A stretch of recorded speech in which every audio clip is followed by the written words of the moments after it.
Hey everybody, welcome back to the channel.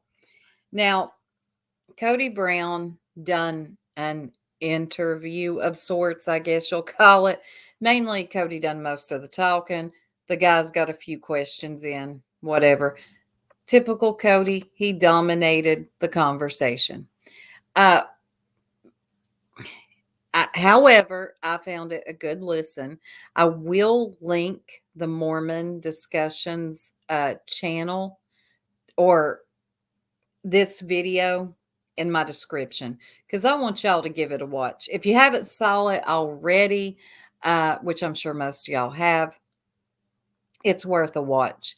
And I'm going to go over some of the things that I noticed in this video. Kody Brown, you work my nerves.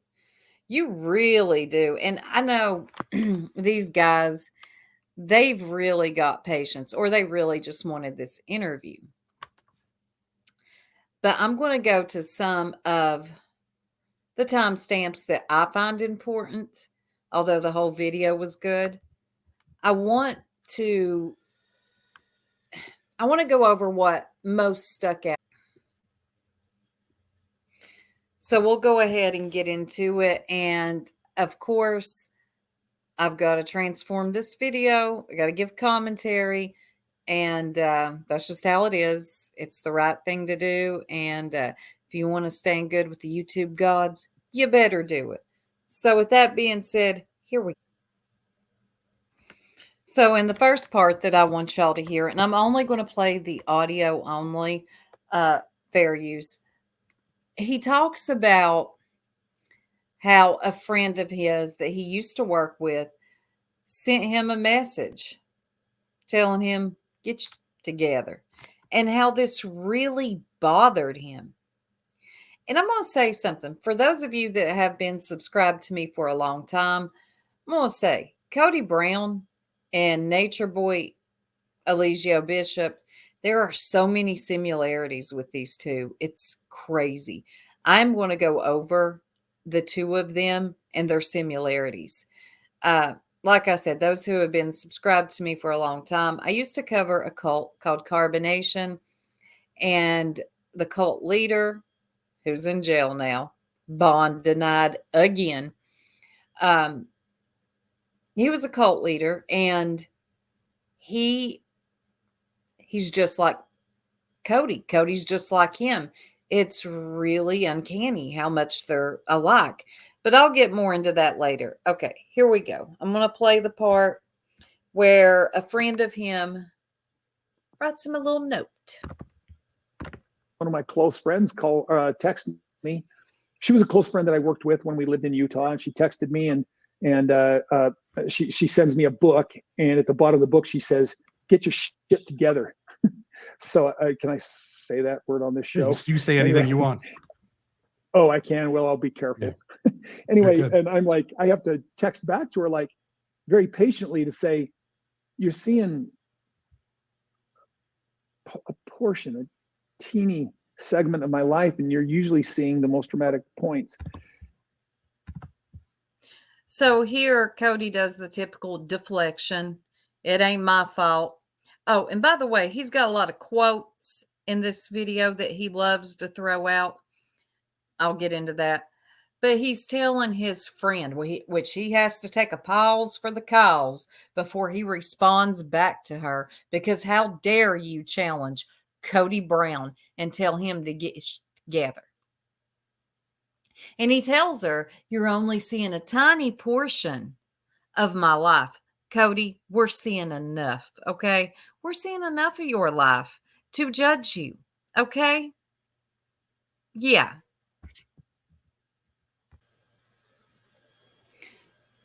So another part of this interview, again, I'm using that lightly because these guys don't get a lot out. It's just Kody talking in circles, is when Kody talks about when his sister watches the show.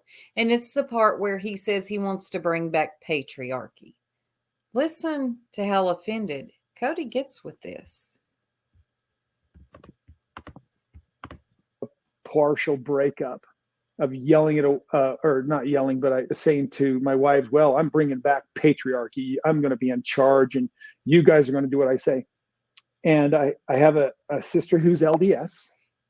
And it was the one scene in all 13 years of me being public, one scene that she saw. And at Christmas time, we were visiting and she was chastising me for saying that. And I had to stand up and pace the room so I wouldn't lose it. That she had been not loyal enough to ever check into the show, but then she chastises me for the one worst day of my life. And that's kind of. So again, Kody cannot take any criticism. So his sister catches that scene, which I'll give him that. That was a bad scene. But Kody, that's not your only bad scene. I'm going to say over the last 3 seasons, all of your scenes have been disturbing. So I'm sure that did disturb your sister to hear you talk about, I'm bringing back patriarchy and either you get on board or you don't. I don't care what you think. I'm going to be the head of my household again. Well, how'd that work out for you, Kody? Yeah, not too good, did it? So again, Kody shows us that he really struggles with any type of criticism, even if it's constructive criticism.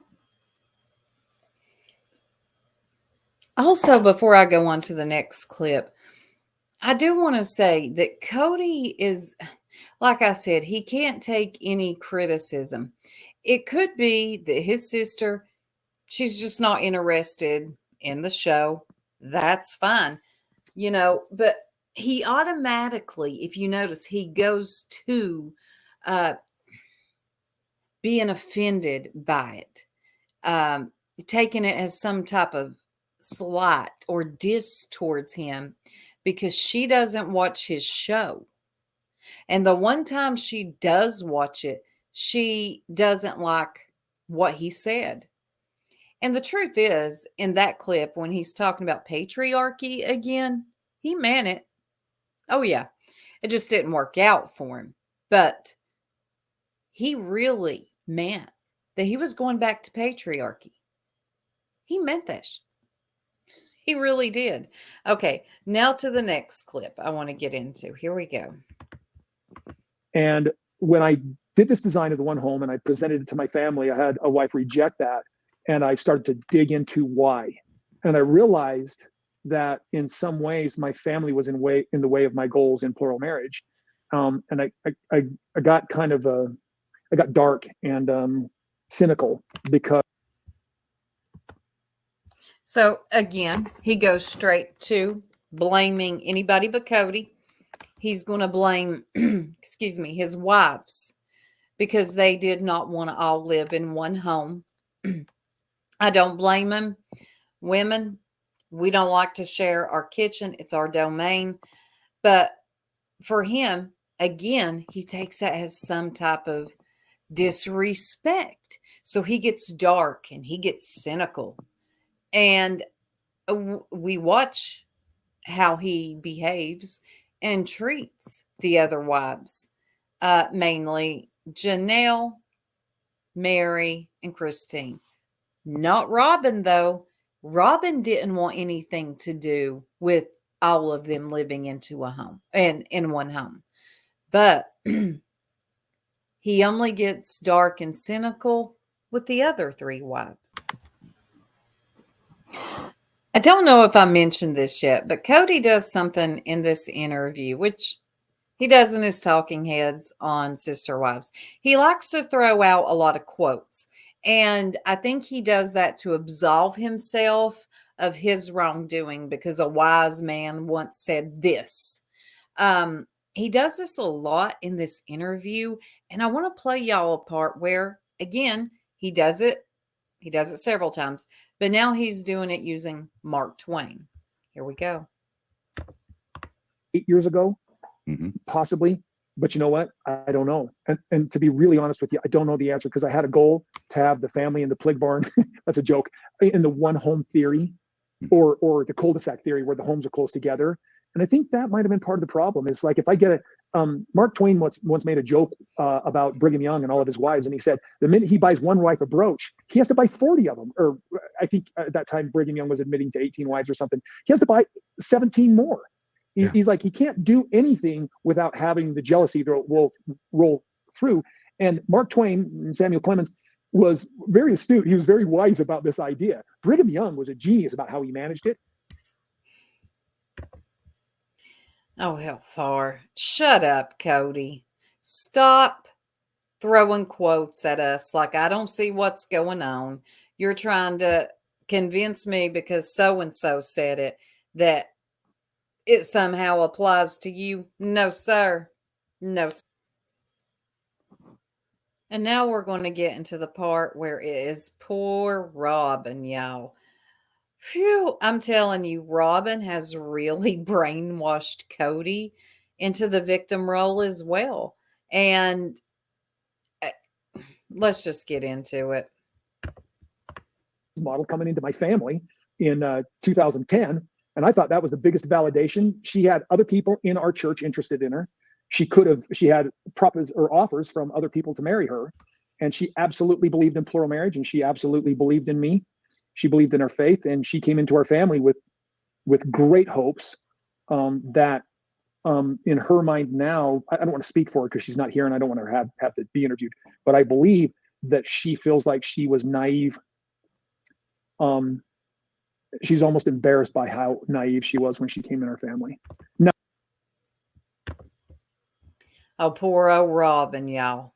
Robin was just so young. Actually, she wasn't that young. I think she was 28, 29. She had 3 kids already. She wasn't that young. Let's not act like she was 18, 22.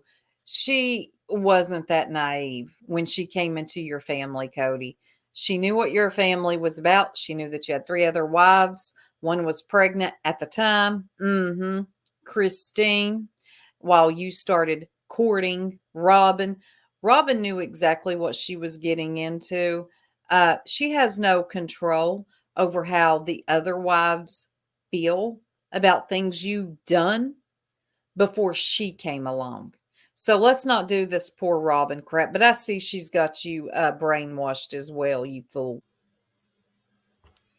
Now we're going to get into the part where Kody pretty much admits that polygamy or polygyny is out of lust. He finally admits it. Let's get into it. I wouldn't have them. I wouldn't have him. My kids. That's an impossible question. And it's a paradox. And I think plural marriage is a paradox because listen, if you were to ask me, is plural marriage or polygamy good for society? I'm going to tell you it has to be. And because you're never going to stop it. And the reason you're never going to stop it is because there's 2 things going on. Men are polygynists. We want to have one more woman, no matter how programmed we are for monogamy. And women are, what's the word? It's a word that's slipping my mind where she wants a better man than the man she's got. You guys would know the word. And so they're looking for a better man. And so you're always going, as long as you have hypergamy, that's the word. As long as you have polygamy, you'll have hypergamy. And as long as you have hypergamy, you're going to have polygamy. I didn't know. You know the word hypergamy. So there's y'all a new word, hypergamy. But essentially what he's saying that men are programmed to always want another woman, no matter how much society tries to take that away from them. Another thing that Nature Boy believes, which some of y'all don't know who I'm talking about, some of y'all do, that men are naturally polygamous. They always want another wife. And it's later on that he actually admits that it's out of lust. Yeah. I see you, Kody. Here it is, y'all, where Kody gives away about polygamy really is just about lust. Into this because it's a very sexist word. But everybody makes jokes about men and their wandering eyes. Everybody makes a joke about that. And the strongest monogamists still go hubba hubba when a good looking woman goes by. there's still a biological nature, and it's all been proven out as far as I can tell accurately by modern modern evolutionary psychology. Yeah. Mm-hmm. It's about time you got real with yourself, Kody. It's about lust. Now, at one time, I will admit, I thought Kody was just in this, and I do think part of it was because of his religious belief that the more wives you have, the greater your chances are of getting into heaven. Now, something else I found interesting in this interview, again, is him talking about Joseph Smith. You know, that's his prophet. Now, Joseph Smith was a predator. He took on child brides, 14 years old. And Kody, he says something like he has a hard time reading the Book of Mormon now, and that he is more into Christianity. And these guys ask him about his beliefs on Joseph Smith now. And, you know, let's just listen. Let's just listen to what Kody has to say about Joseph Smith. Oh, yeah. We're crystal clear on those other theories. So, yeah, okay. So let's go back and let's just assume that Joseph Smith actually verbally repeated over and over Section 132, and he had this magnificent experience, and that it actually happened. And I'm not saying it didn't. I'm saying I wasn't there, and I don't know. And there's so many people who are part of a faith, and I was part of a faith that, for me, in so many ways, was fabulous and wonderful. And it brought me to this point that I'm now, with all these beautiful children, with all this life experience, that if I look back on with the right attitude, I'm really glad I did this with the right attitude. But you're talking to a guy who's been humbled through 3 years of hell. Okay, sorry, that wasn't the part where he actually gets into, and these other guys, Bill Reel and Radio Free Mormon, get into Joseph Smith's shady past. Let me find that part. Hold on. Okay, here we go. Let's get into Kody's thoughts and opinions on Joseph Smith. This is, again, I know there's a subgroup of people who would fight against this this conclusion, and they've got their reasons and their data points and their quotes that they use. But far and wide, the overwhelming evidence is that Joseph Smith not only practiced polygamy, but that he practiced polyandry, which RFM mentioned, which is marrying the wives of other men, but also that he had numerous wives who were girls, underage girls under the age of 18. And let's just assume for a moment that's true. So a friend of our program, a follower of our program, said, ask Kody this question. And so I'm just going to read it. He said, I appreciate that you are not hiding, concealing, and lying about your polygamy the way Joseph Smith did. Nor are you taking child brides or marrying other guys' wives as he did. But having learned the controversial aspects of Joseph Smith's polygamy, how do you view Joseph Smith at that point? Excellent question to whoever wrote that in. And Kody actually shut up and listened to this question. Now let's listen to Kody's answer. At this point, knowing those data points are most likely true. I don't like being a Mormon apologist. And no one's asking you to be a Mormon apologist. Get on with it. It really requires sort of a spiritual rejection and an embracing of only the intellectual to say he was basically self-aggrandizing, or I have to actually say it looks like self-aggrandizement. Now, I have friends, Mormon apologists, who say Joseph restored the gospel.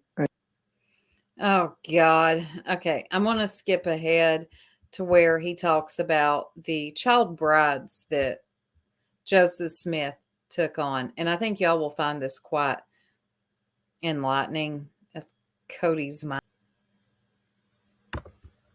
Joseph restored the gospel, and he brought the Book of Mormon forth, and then fell like King David, fell for the women. and women being hypergamous. Joseph Smith was the coolest guy in town. They were probably throwing themselves at him. And okay, not saying that it was justified. No, I'm not saying that. I'm just saying they were easy prey. And if he was being a predator, that's pretty sick. Thanks and for the clarifying judgment that. lies. Yeah. So, Radio Free Mormon, he looks concerned in this interview when Kody makes the statement, Joseph Smith being who he was, a prophet, that women were probably throwing themselves at him. Okay, hold on, Kody. 14-year-olds are not women. But then he quickly recovers that and says, now I'm not saying that's right. And Radio Free Mormon says, thanks for clearing that up, because it was getting concerning. And look, deep down, I think Kody thinks. I don't find Kody to be a perv or a groomer, but I think in a way he was making an excuse for Joseph Smith, his prophet. Now, here's another part, y'all. In typical Kody fashion, this man, Radio Free Mormon, trying to get a hold of Kody for this interview, he talks about a phone call that he has with Kody, and he can't get off the phone with Kody. Let me let this play, and then I'll give you my opinion. And you never heard of me, but you went out of your way in your busy schedule to text back and forth. And you remember what happened. I'm just letting the audience know. And it wouldn't work in the morning. Notes, like this. Yeah, it was till the afternoon. And then, I called, and then you said 10 more minutes, but you were very responsive. Or I remember you texted me in the morning and saying that you were going to be working on the television set that day. And then I texted you back and said, I think that when you say you're working on the television set, it means something different than if I said it. And so we finally contacted with each other. We had this very nice, pleasant conversation. You were very engaging. And I bring up all this background material. You don't know me, but out of respect for your time, I at least 3 times tried to terminate that phone conversation. You must have been aware of that. And yet he tried to get off the phone with Kody. And Kody just kept talking and kept talking. Now, he's trying to be nice, saying, you gave me your time. Thank you, Kody. But I tried to terminate this phone call, this conversation with you. And pretty much, Kody wouldn't let him. This is another example of how he reminds me of Nature Boy, Eligio Bishop. He doesn't shut up. He talks and talks and talks and talks. And as long as he's able to talk about himself, he's quite happy with that. And now we're going to get into when they come out into the public eye, how his wives at the time look out for him, tell everybody he's a good guy, and then him and Robin. Yes, him and poor old Robin, sobbing Robin, get all the blame. We were worth it together as a family, and that I was a good father and husband, yada, yada, yada. All my sins were covered by a cloak of charity from these ladies. When they left, or I left, or whatever, our breakup happened, now all of a sudden we no longer cover each other's sins with a cloak of charity. And my public persona has become what I would consider personally that I'm the heel of the show. Unfairly, I think Robin, my current wife, my only wife now, has become the heel of the show also, because of for the same reason. From the very beginning, the first season ends with Robin and I having a wedding and going on a honeymoon. Now, I'm not going to play all of this, but like I said a few minutes ago, this is about him. Him and Robin being the victims. They've done nothing wrong. They're just the scapegoat. Okay, they're the scapegoat of the show and for the other wives. Now, he talks about his honeymoon that he has with Robin, which, if y'all remember, is an 11-day honeymoon, which the other wives did not get that type of attention from Kody and their marriages, spiritual marriages, whatever. Maybe Mary did, because that was his first wife. But yeah, we know Janelle didn't, and damn sure Christine didn't, because we heard her complain about it a lot, rightfully so. But with Robin, it's an 11-day honeymoon. And again, he blames the show, the ex-wives now, for the blame that him and Robin get. It can't be anything that he's done. Okay, now Kody is going to get into, you know, poor little old Robin again, and how she does nothing wrong. And yeah, well, let's just go ahead and listen to it. And I think for years she may have been the heel of the show. Absolutely the kindest woman, little shy, with boundaries. But I think trash talking from other people, the people who used to sing my praises, and trash talking from these same people towards my fourth wife, kind of did some damage. And so again, I'm going to say this throughout, which I'm almost done. Poor Robin, poor Kody. He blames the other wives for the trash talking that they done on Robin. Robin has really, I don't want to say she's gotten into his head, but I do believe in a way she has manipulated him into believing that she's the victim. We've heard it from Janelle. Janelle, I think she did a really good job of breaking it down, how you could not say anything to Kody about Robin without it being Robin's a victim. How can you be mean to Robin? She came into this family and made it better. All she ever wanted to do was be accepted. Whatever, Robin. I feel like Robin done a lot of underhanded. I really do. I think she's that type. She'll throw a rock and hide her hands. Okay. Now, for a lot of us, we saw it, especially watching back on the old episodes. There's a lot of things that Robin did where she was sneaky about it. The whole scene where Kody and Christine break up, when Christine boxes up his stuff and we see the camera cut to Kody and Robin, and she's like, no, Kody, you got to go fix this. You got to go make it right. I don't think she really meant that. As I've always said, I don't think Robin wanted to be the only wife. I think she wanted to be the favorite wife. And now she's just the only wife. So she has to deal with him all the time. Anyway, y'all, I really want you all to go watch this in its entirety. If you haven't already, it's a really good watch. Now, Kody's going to get on your nerves. I'm telling you. These guys maybe get a few questions out, and Kody dominates this conversation.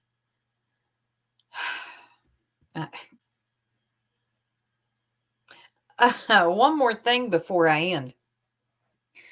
Kody is out here windmilling for Robin like no other. He asked these guys to go watch Sister Wives from beginning to end. Let me let it play. Hold on. Both of you should go back, just watch every episode from the beginning to the end, and then the two of you just tell me, you see anything? I want to know. You see anything wrong with Robin? Because I trust you guys enough to let you do it. So he trusts them enough to let them do it. Kody, they can watch the show whether you let them or not. It's on TLC at 10 o'clock on Sunday night. But this is Kody's mindset, y'all. You let me know, is there anything wrong with Robin? He really believes that Robin is this innocent little flower that does nothing wrong. She's the kindest person. She just wanted to be accepted into the family, and everybody is being mean to Robin. So Kody is essentially a complete monogamous now. He states later on that he has a hard time picking up the Book of Mormon. He tried to read it recently, and it kind of made him sick. He's more into Christianity now. Yeah, it's a lot. If you want to get into the religious aspect of it and where Kody is now, it gets really good, especially towards the end. But nothing has changed. Kody takes no blame. He throws a lot of quotes out, trying to make us believe that, well, because so and so said this, well, this must be what it is. He does a lot of word salad. Y'all know what that is.